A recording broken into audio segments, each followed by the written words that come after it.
So I'm Charles. Good to see you guys too. You can see me. I can't see you, but it's worth it.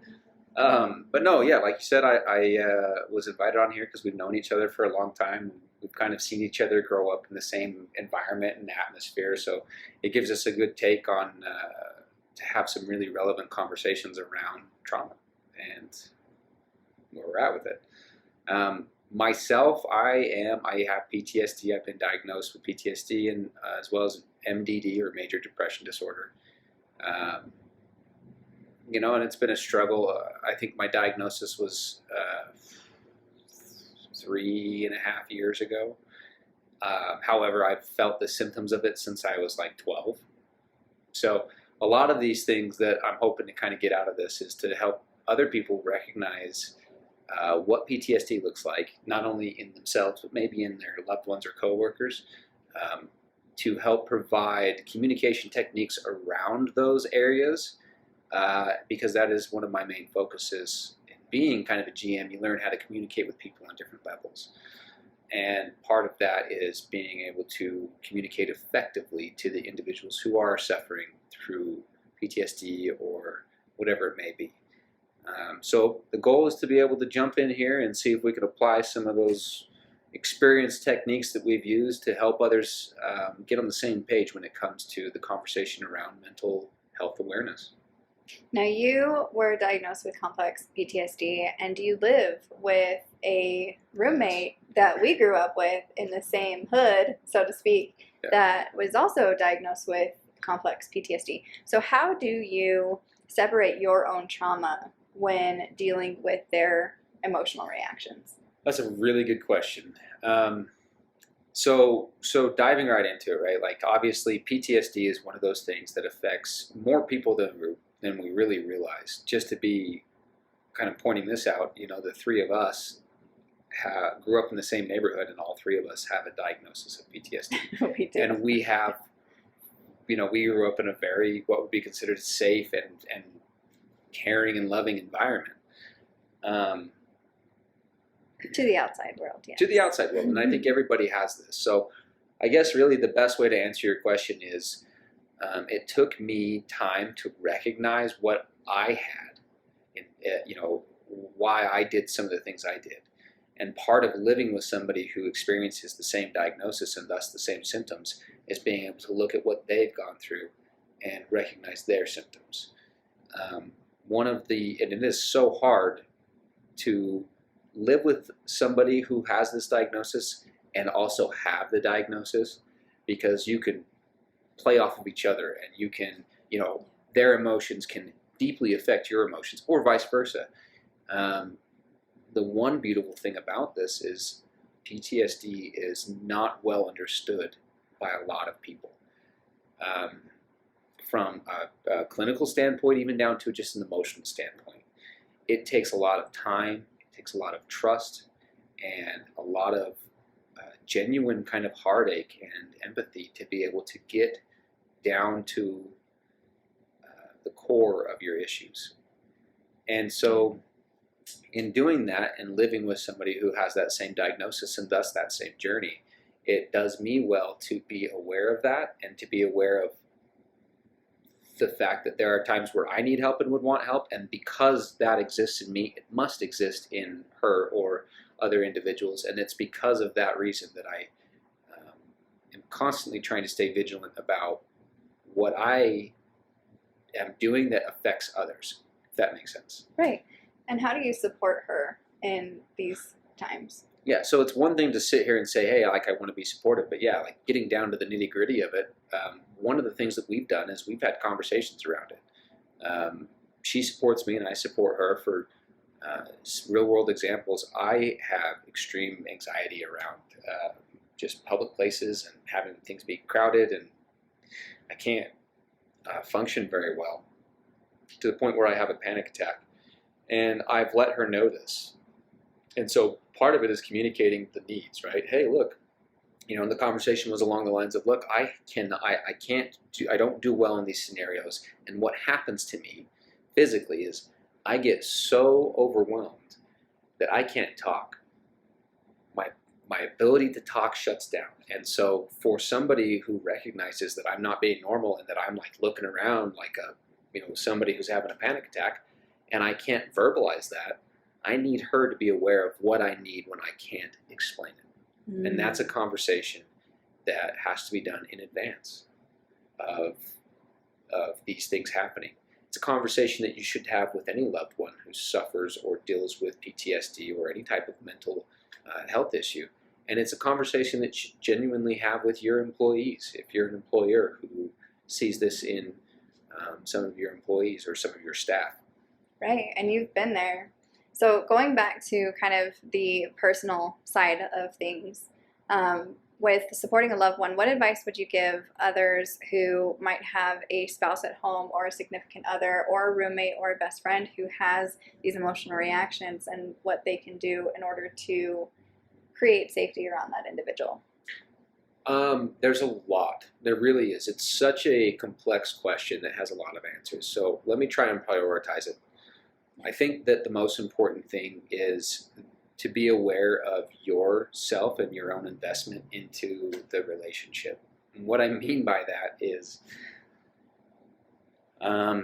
you don't want to step into this person's life or have somebody step into my life, for example, as somebody with PTSD, and have them tell me that they are going to be here and they are willing to listen and hear all these things out and they're with me thick and thin. And those are things that you can say. They are hardly ever true. And part of being diagnosed with PTSD is being aware that you have a pretty deep distrust in people. A lot of trauma comes from specifically that. It's from people that you, in normal scenarios, felt like you could have been or should have been able to trust, and they violated that trust, and they were able to put you in a situation where now you are reacting differently than you should. And so making sure that you're ready to take on all that is important. And part of that is educating yourself. It is having those conversations. It's being able to say, well, look, what are your triggers and how often do they happen and what can you do when they happen? And are you working on it? Have you got a therapist? Do you need medication? Being aware of the problem is the best way to be able to finding solutions to the problem.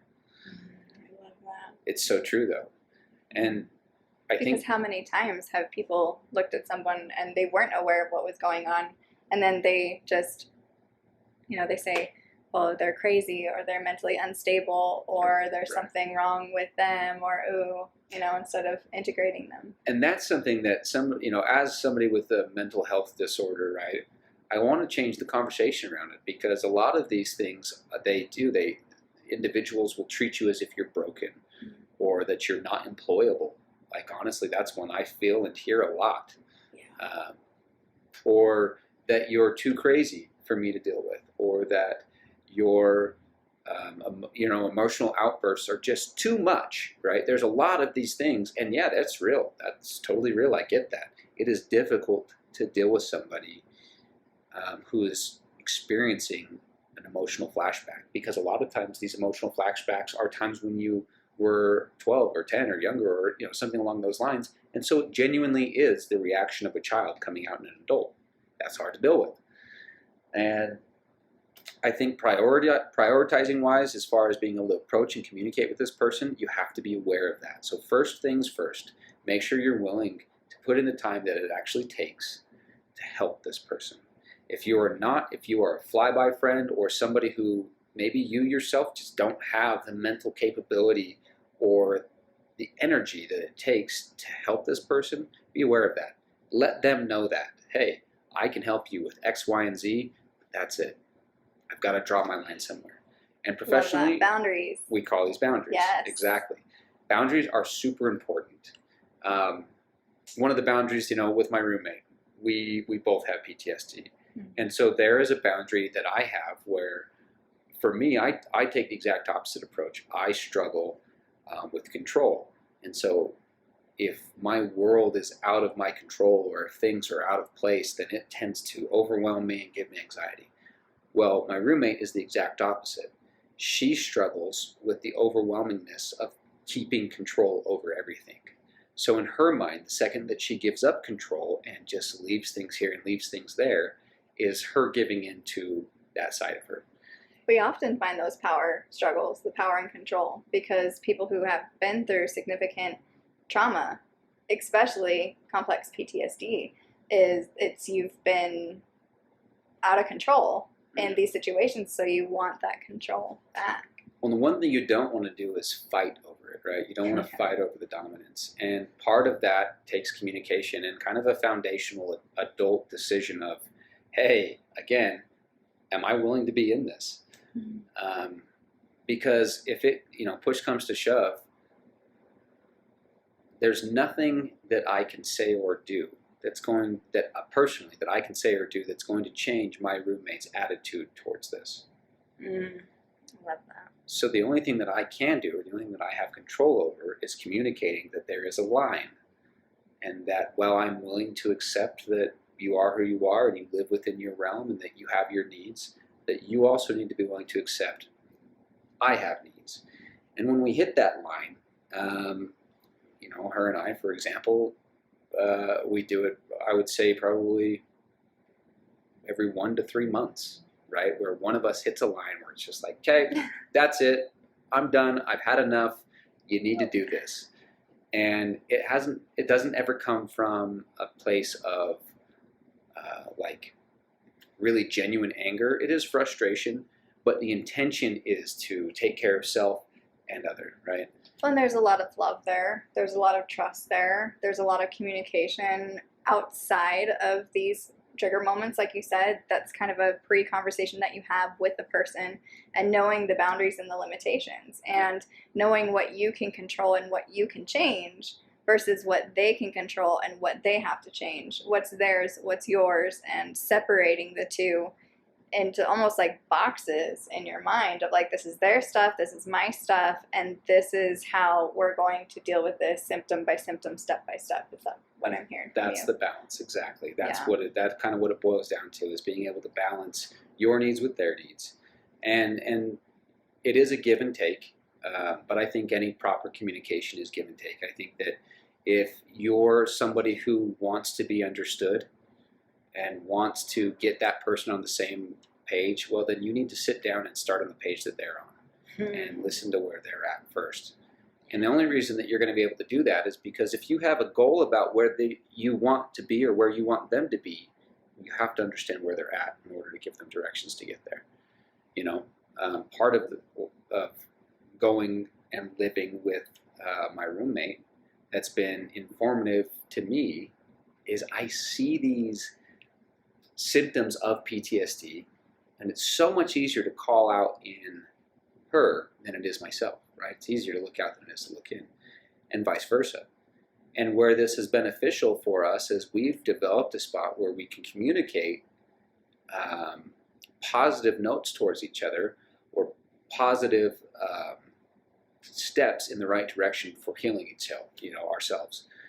And that could be something as simple as just like, hey, did you eat breakfast today? Or have you taken, your vitamins or your medication? Or, you talked about having this goal of doing this. How far are you? And it's paying attention and listening to what the needs are and making sure they're met. A lot of people with PTSD and depression, at least that I've met and talked to, struggle with goals. And they struggle with goals for a lot of different reasons, but the majority of it comes down to they just don't have that drive or the energy that it takes to put towards achieving that goal. Right. It's a motivation behind that. Well, exactly. And several different factors of something's holding you back, like governing you from moving forward into these goals and achieving those goals, because it goes against your mantra maybe of I'm not good enough, something that you learned when you were younger, and whatever mantra that is of I'm bad so they can be good. If you're in a narcissistic relationship, if you grew up with a narcissistic parent, you have that mindset of I always have to self-sabotage in order to be this person that I was behaviorally trained to be.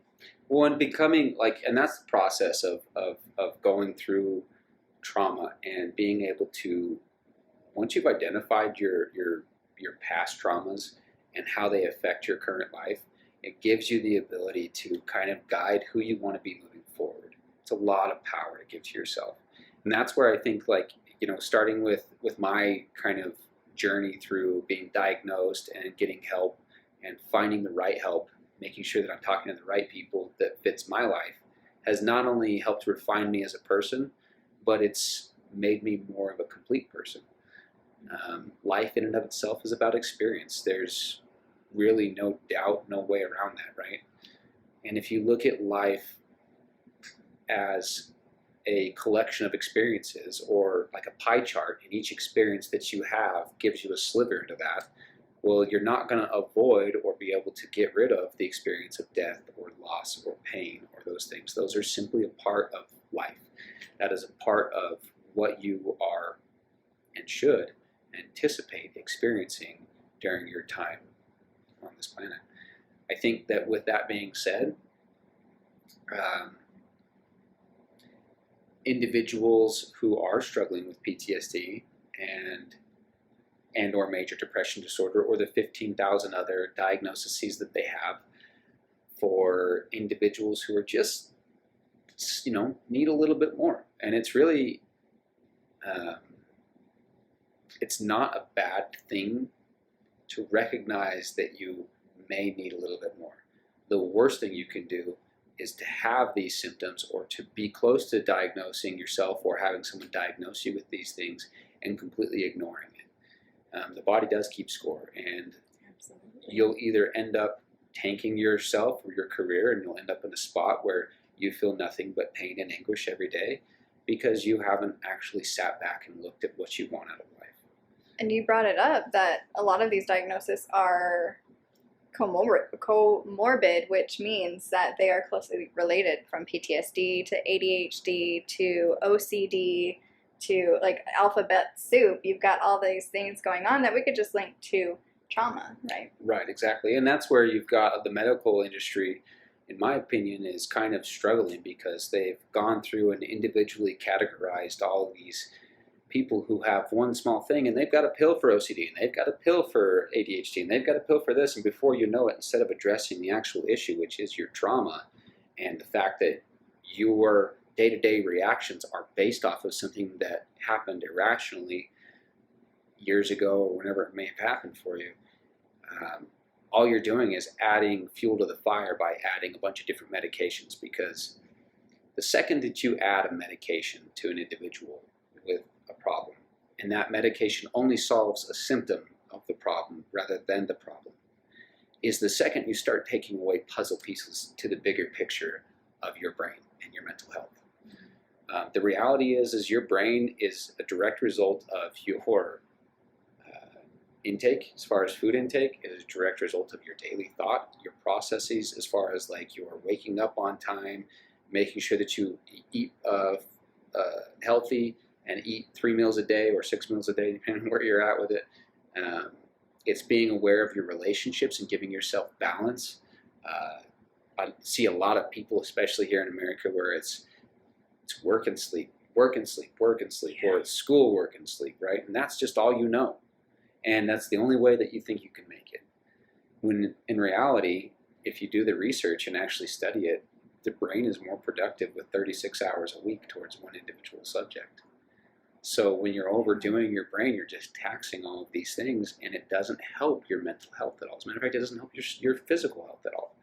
With my clients, I always ask them, how are you sleeping? How are you eating? How are you pooping? How much water intake are you doing? Because those things are important. Are you pooping? Are you pooping too much? Like those are signs of stress. Those are signs of your sympathetic nervous system engaging too much and shutting down that digestive system, because who needs to poop when they run away from danger? Well, and that's honestly where in my opinion, a lot of therapists kind of drop the ball. Right? They have a full grasp and a full understanding of what people are doing or what they're going through, but they only grasp it through the terminology of a therapist or somebody who's studied that region. When really, like the questions that you're asking, right? Like, how are you pooping? Nobody knows why you're asking that, but you're exactly right. You know, scientifically, it actually plays into how much stress you have. Are you eating right? Are you sleeping right? You know, and these things. Go one night without a good night's sleep, and you might be ornery the next day. but go an entire 3 months without a good night's sleep and tell me how you feel. And that's where people need to recognize that PTSD, employers especially, PTSD, major depression disorder, ADHD, OCD, a lot of these things are continually taxing on the brain. And when you're adding extra stressors outside of that, it can create a workspace or a work environment or just a situation for that person that is not only terrifying in most cases, but it's going to be an unproductive situation and one where you're eventually inevitably going to either break or like head for a big, blow up at it, or the person will quit and lose confidence, and that's not fair. Now, a current event that's going on in the nation right now is that there's a call for workers to come back, but really no transition plans with it. So what can employers look for when dealing with trauma with an employee, or how do you have that conversation with your boss of like, hey, this is what I'm struggling with. There are some things that we can, negotiate together that might make this better, like coping skills. A great question, actually. And honestly, right now, so, we're out of a pandemic. We're literally across the nation rediscovering and redefining how our government approaches and talks to individuals, specifically speaking about the police force.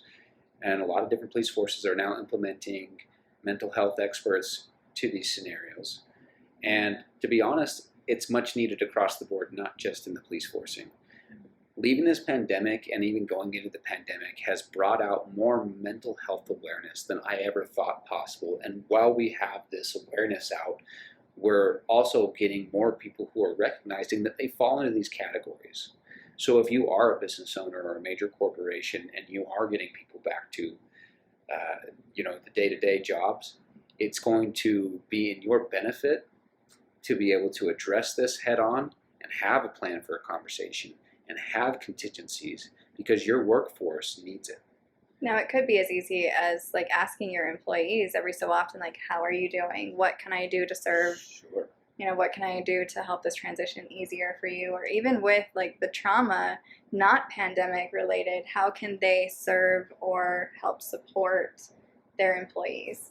Definitely. And so, I guess the best way, one of the better ways that I think to answer that would be to give examples.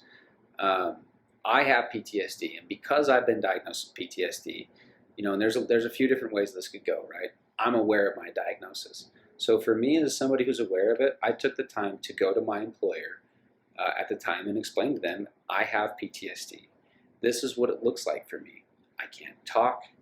I have emotional reactions, so I might start crying, or I might start sweating really profusely, or like whatever it may be. I might panic. I might have a legitimate panic attack.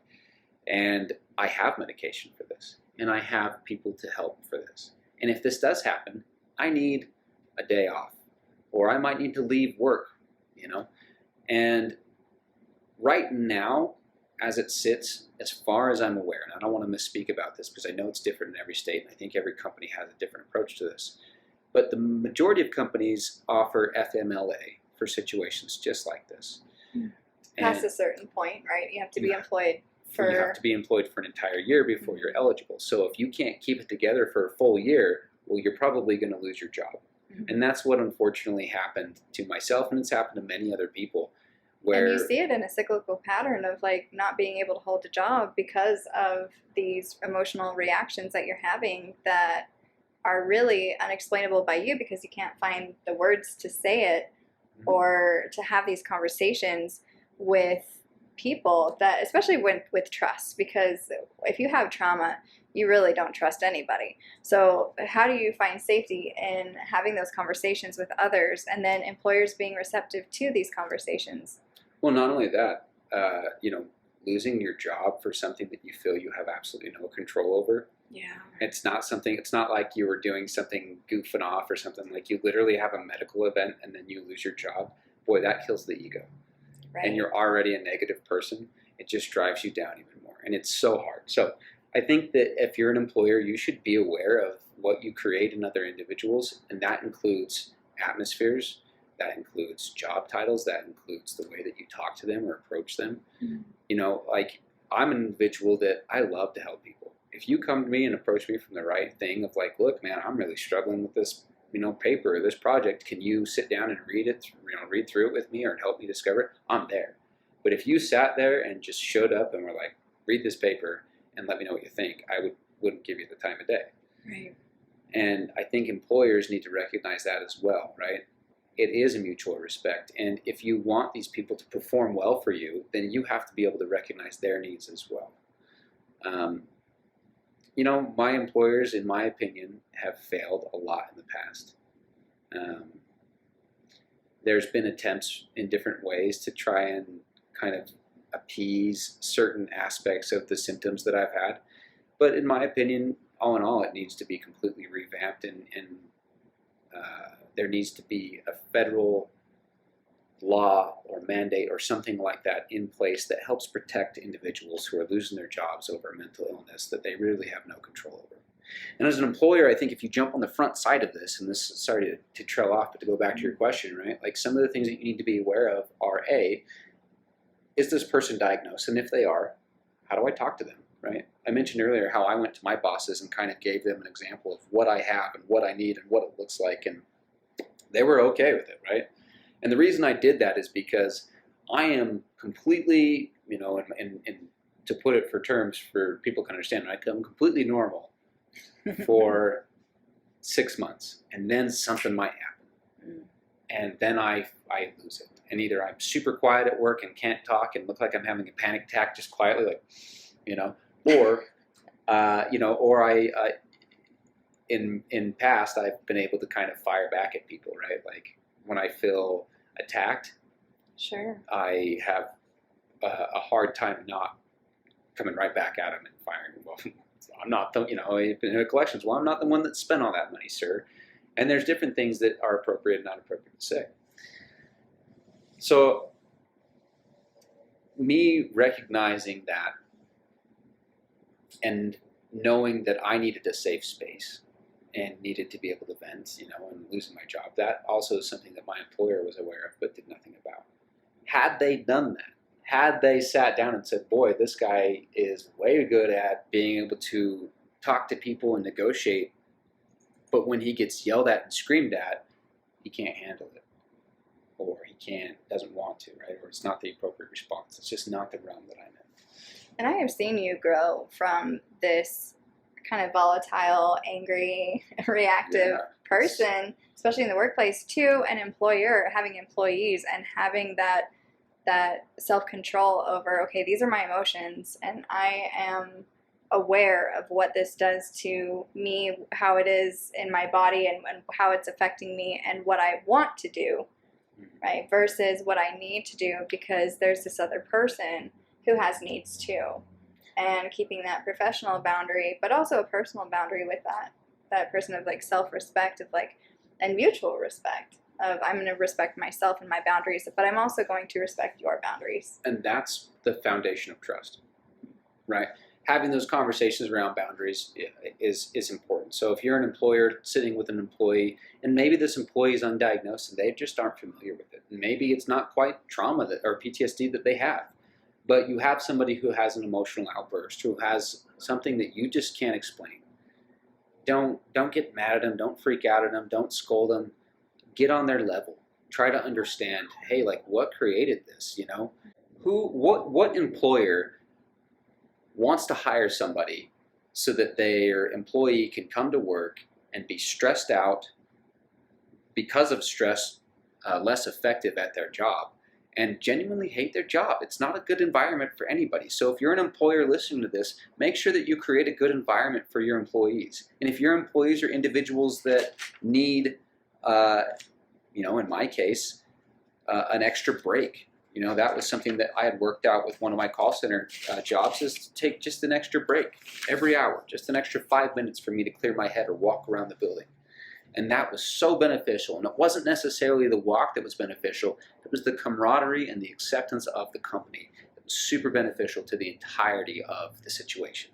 And it doesn't need to just be an extra break. You can take a lunch break and break it up into 10-minute increments throughout the day if that's easier too. I mean, there's so many different options, and your HR department can really help with those as well, just to figure out what is helpful and what can we use as a tool in order to help create a safe environment to where you're not miserable and just hating life and going to work and not being productive. And that's exactly what we want to avoid. So if you're an employer looking for that, right, and you see this in your employees, and I'm going to go over these 12 symptoms now. And this is a symptom list for complex post-traumatic stress survivors that I found to be wildly accurate, very informative, and because of that, I'm going to just read it to you now and let you kind of understand what we're talking about. But yeah, 12 symptoms that you might see in your employees or your loved ones or really anybody who suffers with PTSD. Understanding these symptoms will help you gain a better understanding of this person and how to help them. The first one on the list is the deep fear of trust. I kind of mentioned this earlier. Being able to trust your employer or your loved one, or anybody, right? When you're a PTSD survivor, you base your interactions that are happening now off of what's happened in the past. And so when you have a deep fear of trust, it's because people have let you down. They've set false expectations or they've broken that trust.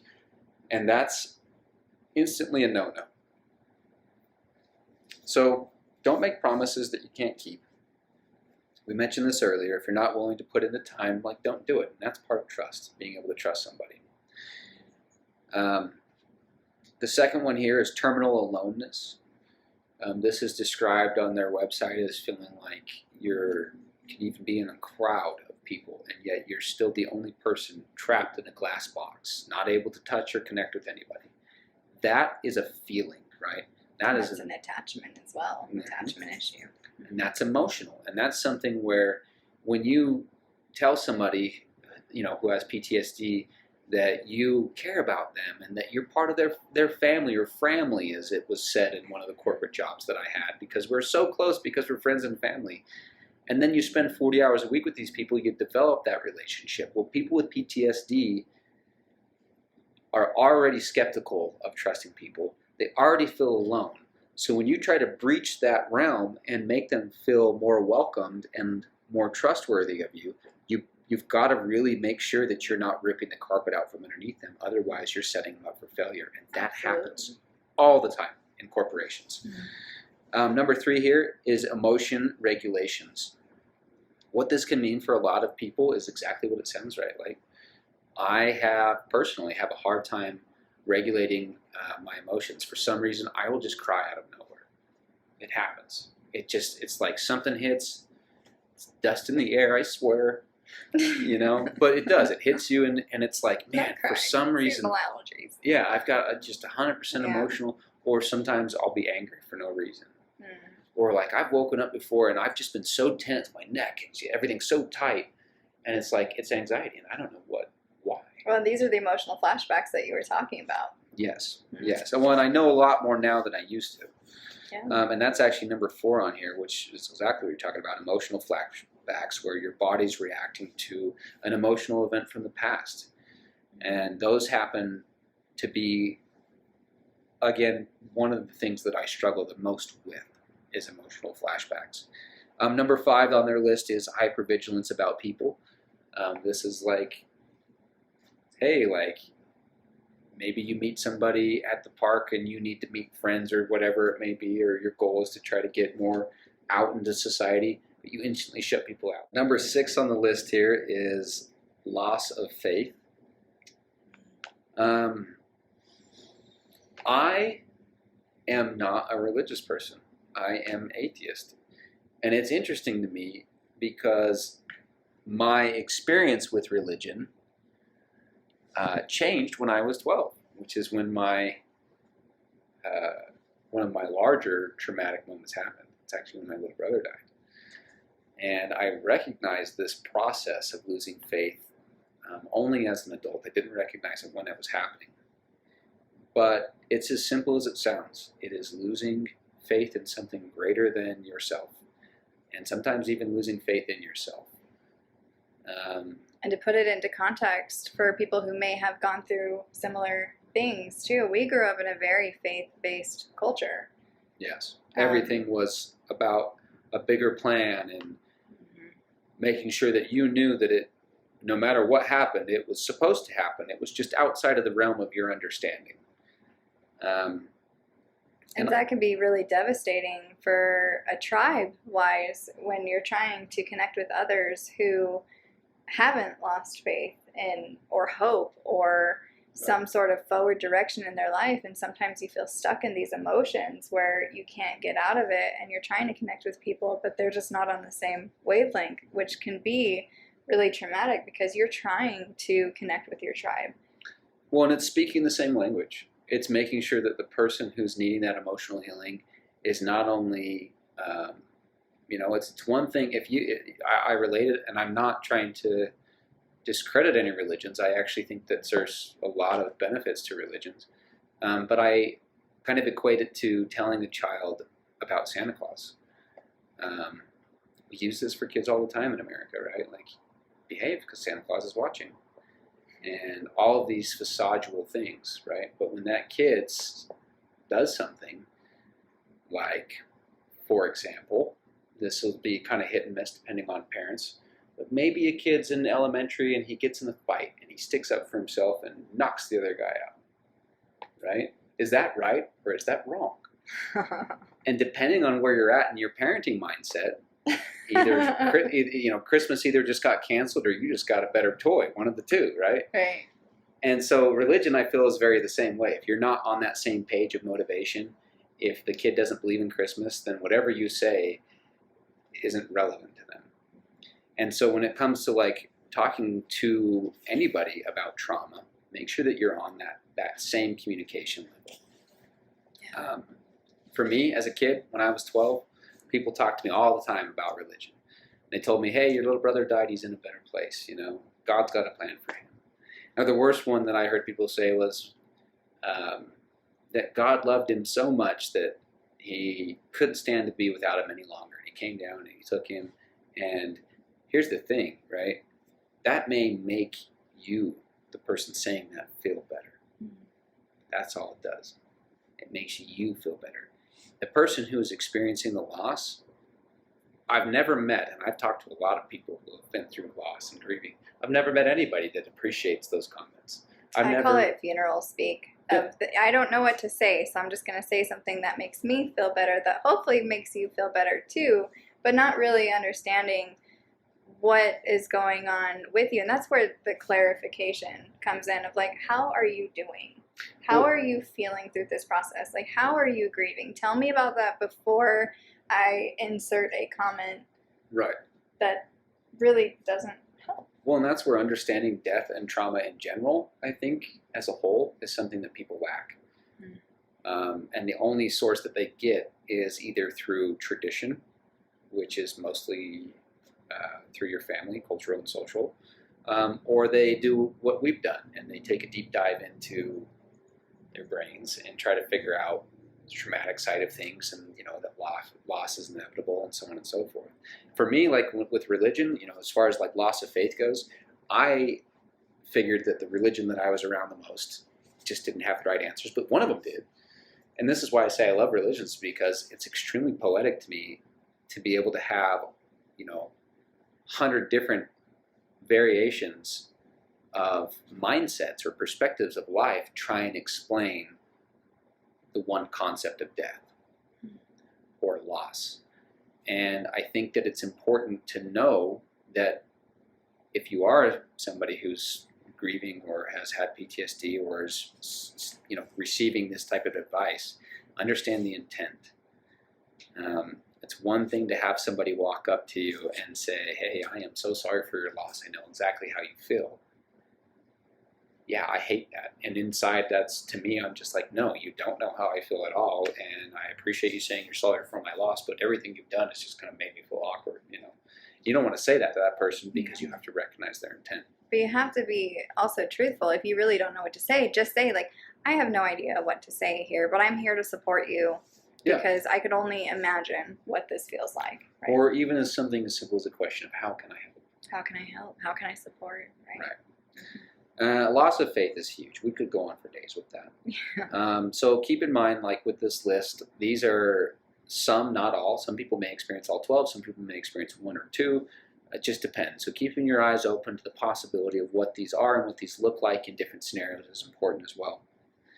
Number 7 on the list is having a profoundly hurt inner child. I mentioned this, that when one of my traumas happened when I was 12, and because of that, there is a part of me that like stopped being a kid at 12 and grew up and was like, well, this is life, move on. And I pushed through a lot of things with an adult mindset, never really giving my 12-year-old brain time to move on. Well, and this was largely based too on how your parents were reacting to the death as well, and trying to figure out, like, what's my role now? Like, how do I get through this? And you're at such a young age that you look towards other people and how they're grieving, and you're getting mixed messages from your environment. And so you almost have to grow yourself up to say, okay, what is the right answer? Yeah. Because I'm having these mixed messages. Well, and even my parents and grandparents, right? Like, they didn't know how to grieve properly. They even sought help themselves, but the help that they found wasn't quite apt enough to resolve their issues. And that's where I think that, and I mentioned a little bit earlier about having all these different things, I look back at my life, and my parents, my stepmom specifically, losing a child is a huge traumatic moment. Absolutely. Their solution was to medicate her. So from 12 on to 18, I remember her being medicated and happy and coping-ish, but just zonked out, right? Like, just gone.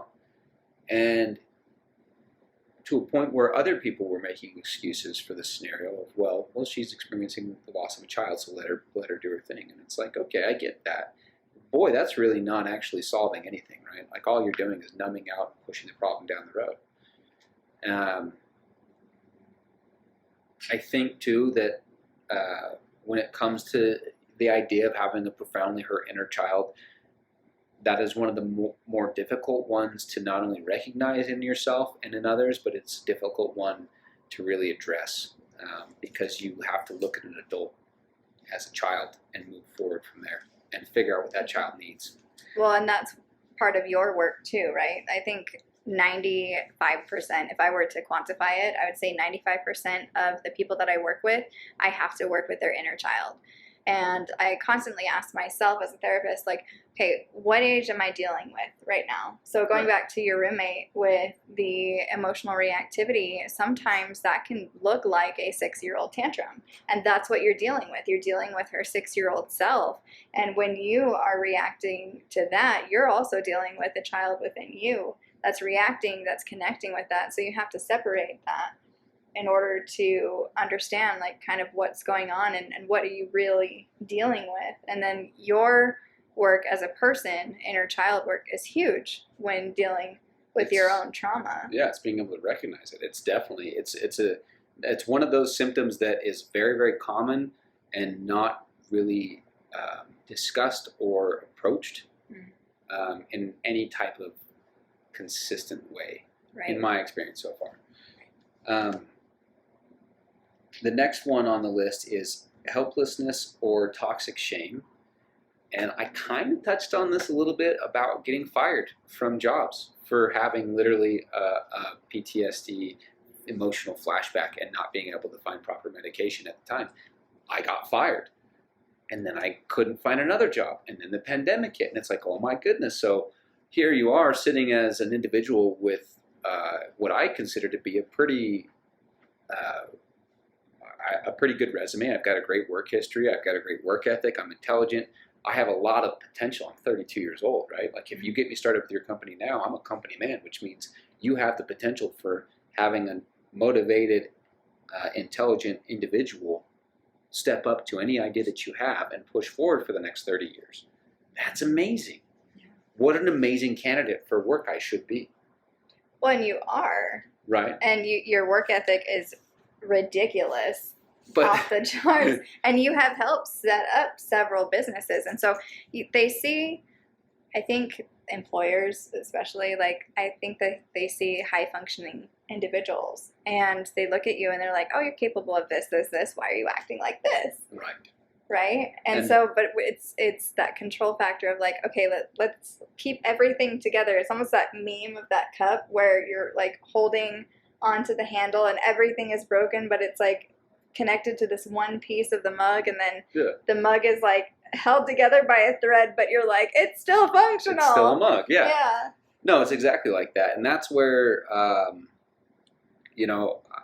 I do a lot of work personally to make sure that I am, and it's a fine line because I've had it come across as arrogant and cocky, and really I'm just like, man, if you guys only knew how hard I am on myself. Like me saying I look good was a really big step forward, or whatever it may be. And on some level I'm okay with that, right? Like, sure, there is a part of me that knows I function better when I'm well dressed and have my hair, whatever it may be. I function better, I act better, I am better. Yeah. And it's because that's just how I am.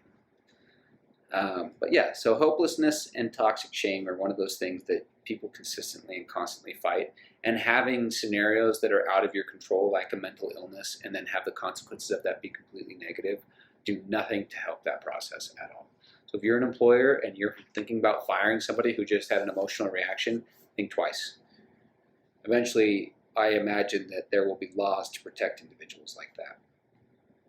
Well, there are some but you have to have a diagnosis through the ADA, the Americans with Disabilities Act, right? They have provisions, but you have to have a diagnosis. So a lot of people don't know that.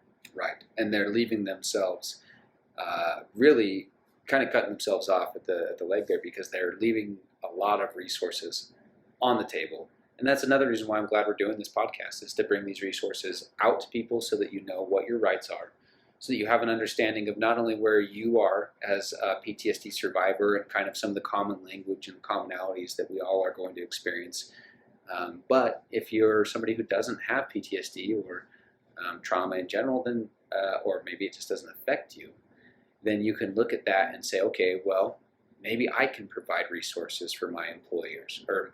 My apologies.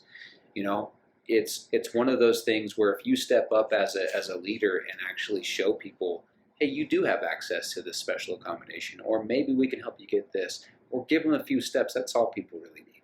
Yeah. They just need help. And if the right kind of help is the help that's effective, and to be effective, you have to understand the problem. Right. And so I see this as like two parts: being proactive as the employee of, hey, this is kind of what this is what it looks like. This is how you can support me, right? And then I see a preventative side from the employer of like, hey, like if anybody like has, needs support or needs accommodations, like I've got an open door policy. This is something that we can talk about. This is something that I'm willing to listen, because listening is huge on both ends, and how to communicate that, especially if your trauma has come from a nonverbal place. You may not be able to verbalize it as easily of like, hey, this is how you can support me. Exactly. And these are things that, like, if you're an employer, it's going to be beneficial for you to get all of your leadership on a plan where not only they're speaking the same language, but they have the same concept of how they're really trying to treat the workforce. And it is preventative, right? It is things like making sure when you do say that you're bonded as a team, or that you're going to do this or that you genuinely have the ability to back up what you're saying. Yeah. Or make sure that you have the ability to be flexible with your schedule, or allow your employees time to kind of work through things without consequence. I hate the word occurrence, right? Like, there's so many corporations out there like, well, 1 occurrence, 2 occurrence, and 3 occurrence, you're gone. Life happens, and to be honest with you, these corporations, again, that's why they get a bad rap for treating people like numbers, and it's because they don't listen. And if you're a major corporation and kind of a bigger wig in the cog there, and maybe you're putting your managers through this training so that they can help their employees, Well, make sure you give them the utilities to be able to back up what they're talking about, because I've had multiple managers and leadership members come and try to give me genuine solutions that we've worked towards that would be beneficial not only for the company but for myself, my mindset, as well as my colleagues. And they've been shot down because somebody in an office that's spent 2 minutes looking at the scenario decided it wasn't beneficial for the company's underlying. So what were some things that really did help you through your triggers and finding what worked for you? Yeah, like personally, pre-diagnosis, there were things that I did that I weren't aware were helping me with my triggers. And, I remember being on a collections phone call, and I have had at the time a notepad or a notebook with just a picture of like a gingerbread man cut out, for lack of better words, right? Yeah. Well, it's just like a representation, and what it was is a voodoo doll. And when people would get on the phone with me, instead of me verbalizing what I wanted to say, which was, they answer the call and they're calling you every name under the sun, I had a push pin, and I would push a pin, into their arm or wherever it was. And there was a subconscious level of me. I was like, yep, keep talking. I'm just going to keep poking your arm, wherever it may have been. Now, this is your early 20s. This is super early Charles. 20s. Yeah, no coping skills, Charles. Now, but that's just it, right? Like, I needed some sort of coping skill. I didn't have anybody to communicate with me what the appropriate way was. I didn't even know how to identify that I needed a coping skill. Right. And yet the triggers still existed. Now, as I got diagnosed with PTSD and started to learn how to actually handle this, some of the things that actually genuinely helped me, and I worked at a call center at the time of diagnosis. And so instead of me like stabbing voodoo dolls in the arm, I had worked with, one scenario was I worked with my manager to make sure that I just had an extra 5 minutes at the top of every hour to just do a quick lap around the building, give myself a mindset change, get my heart rate going, and get me back at it so I didn't have the same monotony of people just yelling at me one call after another. The other thing I did was I engaged my teammates. A lot of call center environments, you sit right next to somebody and a few people, and they work with you 40 hours a week in and out, so they can tell when you're in a good mood and when you're in a bad mood, or when you're triggered. They know. They don't know what words to use for it, but they can tell there's a difference. And having that conversation with them, I remember one individual specifically where he just kind of pulled me aside. He's like, look, I know you're dealing with something. I don't know what it is, but man, I see it. And I just feel helpless, and I want to know how to help you. And honestly, for him and I, it was a conversation of, well, hey, man, if you can see it and recognize it, sometimes it creeps up on me, and I can't even see it. So if you see it, like, let me know about it. And if it's happening, give me a stress ball, or hand me my fidget spinner, or put something in front of me to change my mind. So grounding skills. Exactly. He used to bring me on extremely heated calls, because when you're on a phone call with somebody, you can't just get up and walk away. And I remember at one point he brought me a cup of ice, and we talked about this in advance. And the ice cubes, what I would do is I would just grab an ice cube, I'd put it in my palm, and I'd squeeze it. And the ice would melt, of course, from the heat and the pressure of your hand, but at the same time, it gave me a sense of control. I was able to squeeze as tight as I want without causing any damage to any property or myself or anyone else, and still get that validation of being able to just crush something. Mm-hmm. And it's not that you necessarily need to crush something, right? Like, again, that's where emotional regulation is difficult to not only recognize, but tackle. It's being able to recognize the situation for what it is, and that, hey, I'm putting 100% into something that only needs 10%. Yeah. So it's matching intensity with intensity. Exactly. In a healthy way that doesn't harm other people. Exactly. Yeah. Coming from a place of anger and rage where not that you want to harm people, but you want to show people what you're feeling. And sometimes that's just outward. It's too much energy for you to hold inside of your body. And so it comes out as anger and frustration. And sometimes you do want to push in little pins of voodoo dolls because it's pain, right? It's just a transfer of pain. And so learning to cope with this pain in a very healthy fashion is great, especially like in the workplace where you rely on your job. You rely on it for a source of income, to take care of you, to take care of your family if you have one. When you spend a lot of time there. I mean, if you think about the amount of time that you spend at a job, 40 hours a week, 52 weeks in a year for, 45 years of your life? That's a lot of hours. And they told us this when we were younger, make sure that you find a job that you're happy in. And boy, what a broad speck of advice that was. That makes a lot of sense now. If they would have followed it up with, hey, make sure you find a job that you're happy in, that helps limit stress, pays you well, gives you a good 401k, health benefits, and also treats you like a human being, I would have found a lot of different jobs. And not just happiness, it's joy, right? Yeah. It's being able to know that you're good at something and affect that towards something. Like, I think it's, important to recognize strengths. And I'm trying to think of a really good example of this. And I think one of my better ones is from my earlier years, where I wasn't quite able to identify what my strengths were, but I was legitimately rewriting collection scripts for hardship collections departments for a major credit card company. And one of the things that I had the ability to do that made me a successful collector was listen. The point of that, though, is that part of listening is literally sitting down and listening to what needs to happen and being able to look at it and go, well, yeah, maybe this is outside of my realm of control, but is there something that I can affect that would help towards the benefit of this? And this has made you a great employer to employees. Exactly. Because of this perspective. It allows you to look at the bigger picture of things and go, well, what's the problem and how do we fix it, right?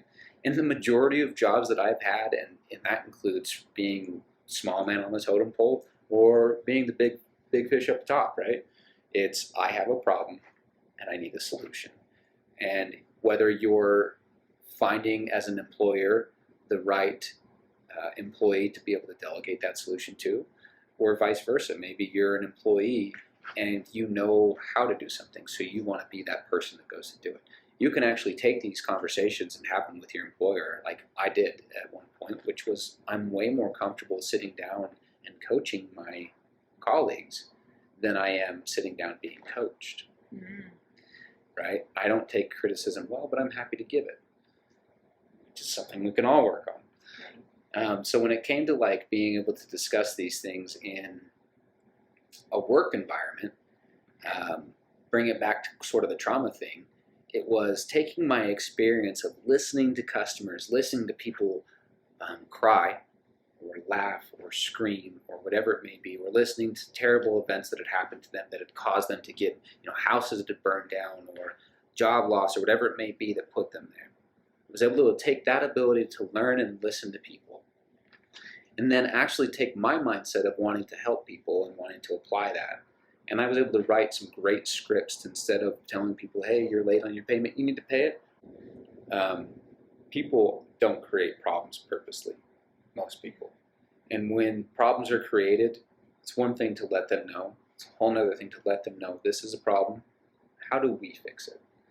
And if you're an employer, getting on that conversational side of the we and what can we do is huge, right? Because that shows personal commitment into solving the problem. Right. For me, I refuse at this point in my life to go and work for an employer who doesn't recognize mental health issues that exist. I won't. I've had bad enough experiences and I've been treated bad enough unfairly by corporations that it's pushed me to a point where I am confident enough and successful enough that I don't need to fight for a corporate job or corporate money. But at the same time, I think that those are things that should still be fought for. Well, you've been on both ends of the spectrum. Right. So you know what it's like to be an employee versus an employer. And you also know what it's like to live with someone who has the same diagnosis as you. Then you're just trying to figure out like how to be functional in it all when trying to create safety. So just to kind of recap for everybody, we've got boundaries, definitely, communication, trust, and those have to be the foundation of working with other people who might have these symptoms, or like being in a relationship with someone who might have these symptoms and looking at the symptoms and saying, okay, this is what I recognize, clarify with them, what is your experience, what's your reality? Yeah. And then work towards a solution together in order for them to be more functional, in order for you to be more functional, and then if you own a business, for your business to thrive instead of losing these employees that are otherwise amazing at their jobs. There's a lot of talented people that get thrown to the side because of that. And you're right on the money with as far as employers go. I think really, if you're a business owner and you're looking to employ people, if you're not aware of mental health issues that exist in the workplace, then you probably shouldn't be a leader and or a business owner. And I say that because leaders are, in most cases, if you're a manager, a supervisor, or a leader, you're kind of a veteran. You're kind of somebody that is expected to hold true to the company standard and maintain that line. Well, in the military, they teach you a good leader is a good follower. Yeah. And a leader is someone who can look at the problem, the situation, and come up with solutions that are viable. The solution. Yeah. And I think too, and I've heard it differently, but very similar, is as a boss or as a leader or as an employer, you actually work for the employee. Mm-hmm. And what that means is it's your job as a boss to provide your employee with the necessary tools, the necessary environment, and the necessary education or information to be able to complete their job successfully and efficiently as you want it done. And that's where being able to communicate in general is huge. And I know there's a lot of investment from businesses on communication, period.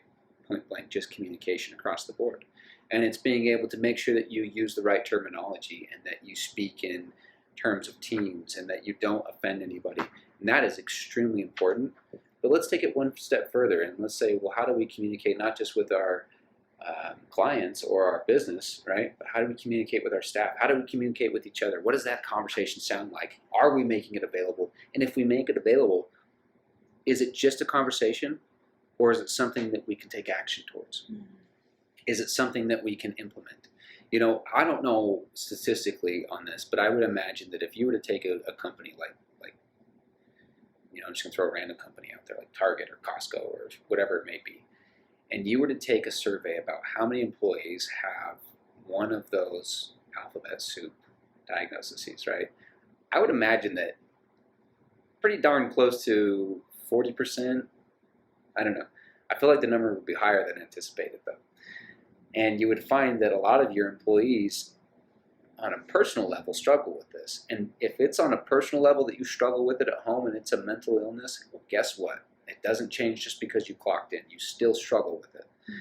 And being aware of what your struggles are and being able to make sure that as a boss, you're creating the environment that's beneficial and doesn't affect their struggles. Well, that's where it's at, right? That's the ability to communicate. That's the ability to set a safe and proper work environment and really utilize people for the right jobs, right? Like you wouldn't have the dentist sweeping the hallways, right? In most places, yeah. Right, but that's my point is you've got to, you know, and I am customer service oriented. I like to talk to people. I like to make connections with people. I am terrible at inventory. So like, put me up front. Don't put me back in inventory. Play my strengths. Or maybe that's something that you want to sit down and talk to me about, and that's where it's like, well, look, my strengths really are customer service, but because of my trauma, there are times where I have requested to be removed from the customer service point of view and put somewhere for just 2 weeks where I don't have to talk to anybody. And that is part of being open and flexible with your staff and loved ones. And I say loved ones too because, you know, that's a work scenario of me having to go from the front lines of being customer service to working in the back office for a week to change it.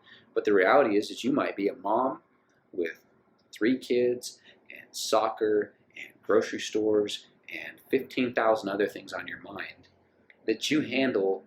Like, I don't identify with that at all. Yeah, well, yeah. but things that you handle normally, fine.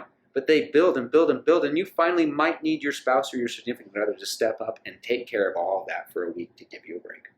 You know? And it's not that you're not willing to do it or even that you can't do it. It's just that you need ability to be able to recharge yourself to get back to it.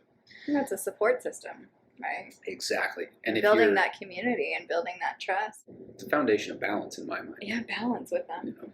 And that's where it's like, yes, loved ones, same thing. Work, same thing. And even being aware that, you know, that mom that's got 3 kids and stuff like that, she might be aware that she's got a lot going on too, and maybe isn't aware of, you know, how financially stressed out maybe their significantly other is because they handle 15,000 other tasks, but this one person handles this one major task. And that's where communication is huge, right? Mm-hmm. That's where having a therapist to communicate outside of the people that know you, extremely important. It gives you an unbiased perspective about what's real and what's not real. But also being honest and open about how you feel in the scenarios with the people that you're day-to-day interacting with is just as vitally important to your mental health as well as theirs. And that's the only way to have successful and healthy relationships, is to be able to completely communicate on a level that is trustworthy, right? Where it's, you know, that there's no point in communicating where I'm trying to hurt you. And if it does, if I do, you know, if it comes across harsh, I probably don't mean that, you know. My roommate, she's gone off on me a few times, like hard, where she puts it kind of in a toxic mindset where everything I do is wrong and I'm just the worst person out there and I can't help her and this, that, and the other. And that's her trauma. And exactly. Yeah, and for me, I have to look at that, and there's only so much I can take. And there's been moments where I've legit been like, okay, well, here's a big finger to you, and have a nice day. Don't talk to me for another day, you know, whatever it may be. But I've been able to walk away from that scenario or take it in for what it is. And I've had my roommate come back to me, you know, a day later, a couple of hours later even, and be like, I am so sorry. I don't know why I was going off on you. You were a target, and I trusted you to just take it, and that's what happened. And sometimes that's all we need to be. It's just that sounding board of like, ah, for somebody to yell at. And it's totally cool. Like, it's all right to do it, just as long as you don't take it personally, right? Just as long as you know where it's at. And if you're that person who's venting out that way, be aware that you just vomited all over their day. So go clean up, you know what I mean? Like, you just like threw all of your emotion at this person who was probably otherwise fine until you did that. And it's interesting because I live in that scenario 24/7 with my husband. He doesn't have major trauma. And I'm coming here with like all my issues. And it's like, blah, blah, blah. But he understands that that is just me being emotionally reactive. And I still have my days, right?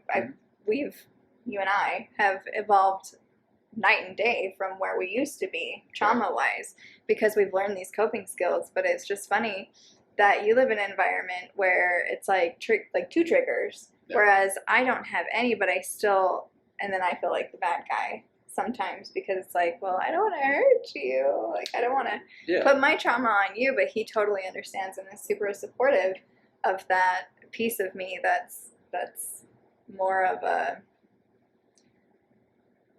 like a type of, you know, reactionary personality that I have. Yeah, well, it's a coping mechanism for life stressors. Defense mechanism, absolutely. It's interesting.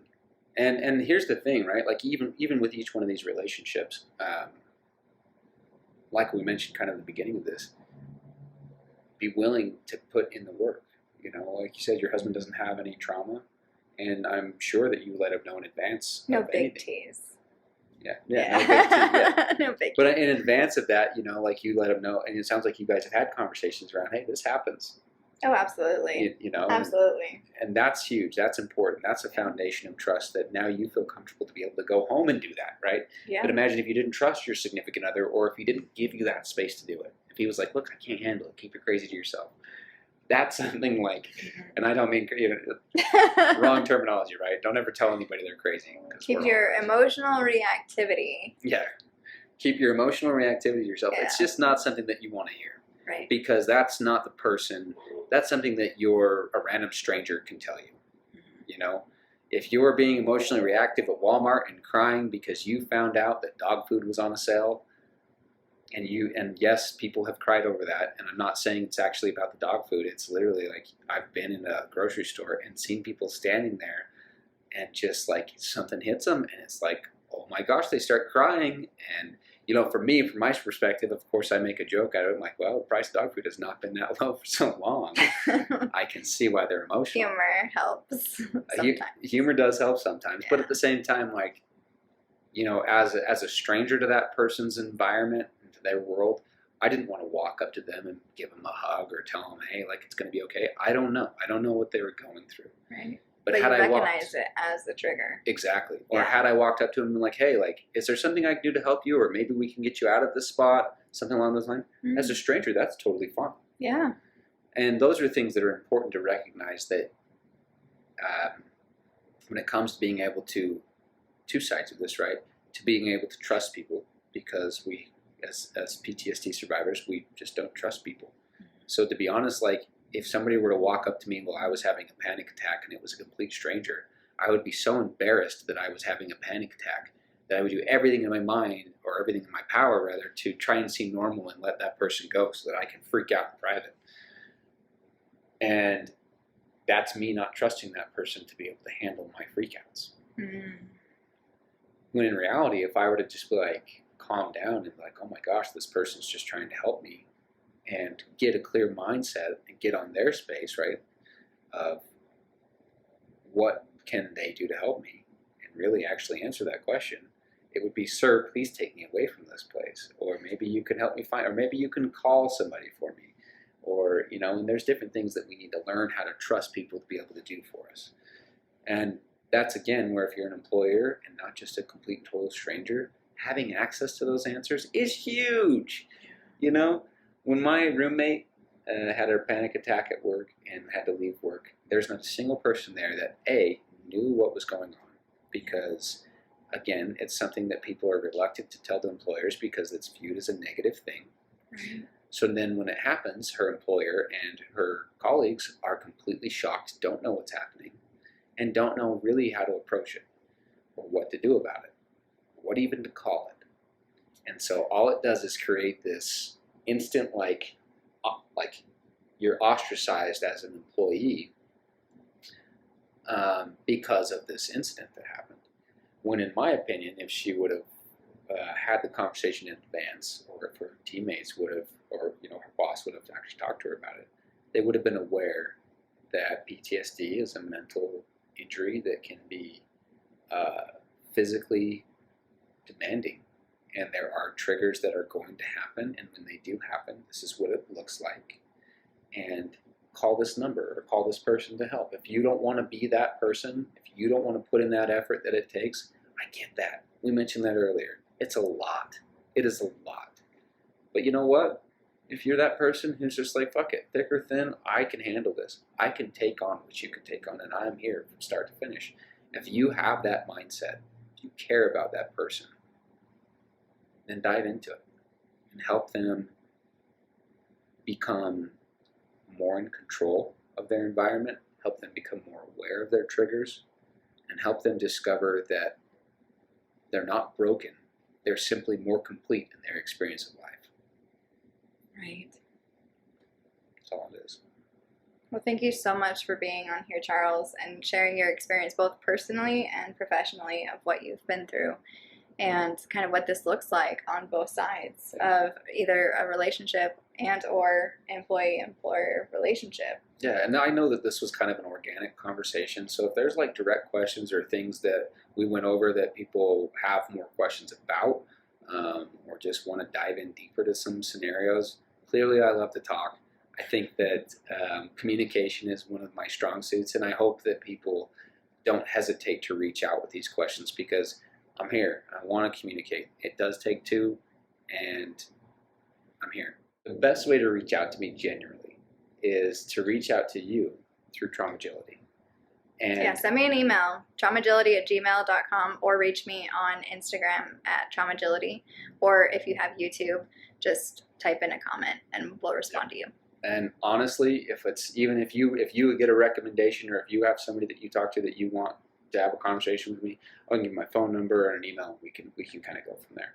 Cool. But I'm not a professional therapist. I'm just an individual who's got a lot of experience in kind of dealing with my own personal trauma and helping individuals with trauma, as well as a lot of business experience on both sides of it, dealing with trauma and being a traumatic surviving employee.